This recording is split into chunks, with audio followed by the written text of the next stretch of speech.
अंश मात्र लेकिन संपूर्ण प्रतिनिधि है।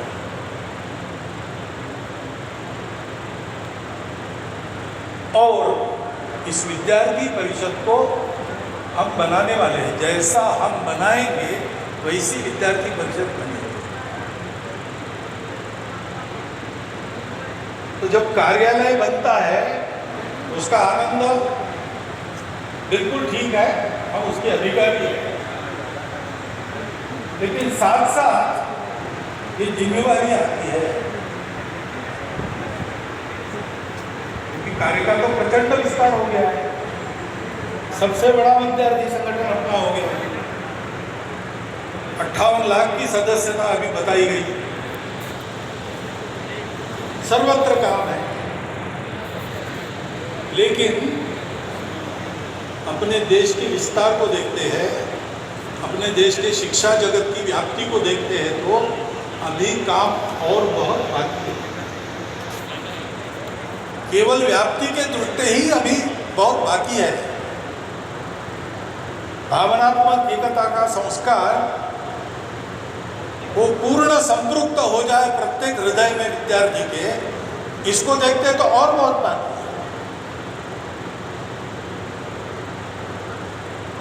और इसलिए एक जिम्मेवारी आती है, कार्यालय खड़ा हो गया वो कार्य का आलय बन जाए, विद्यार्थी परिषद उसमें से बढ़ने में मदद हो। काम बड़ा होता है, छोटा रहता है, तब थोड़े साधनों में चला लेते हैं। बड़ा होता है तो और साधनों की आवश्यकता पड़ती है। और बड़ा होकर जब राष्ट्र जीवन में एक महत्वपूर्ण स्थान जो प्राप्त करता है तो फिर और उसके लिए तरह तरह के साधनों की आवश्यकता पड़ती है। संगठन की एक आत्मा होती है, एक बुद्धि होती है, एक मन होता है, वैसे एक शरीर भी होता है जो बाहर से दिखने वाला रूप है। बाहर से दिखने वाला रूप दरिद्री है तो संगठन की उपेक्षा होती है,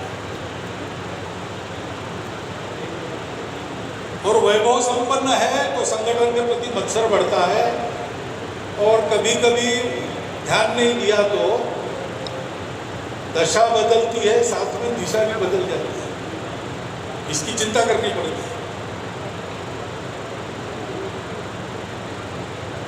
और इसलिए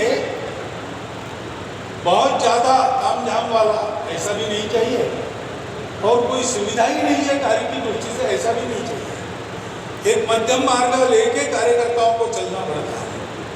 ये सब सोचने वाले कार्यकर्ता होते हैं, उनकी सोच में सारी बातें स्पष्ट रहती है, तभी ऐसा होता है जैसा हो रहा है विद्यार्थी में। इस कार्यालय को भी आप देखेंगे तो ऐसे ही हो रहा है, परंतु सोच विचार करके उसको बनाने में प्रत्यक्ष परिश्रम जिनका लगता है वो कम होते हैं। बाकी हम सारे लोग हैं, उस कार्यालय को देखकर हमको ये समझना चाहिए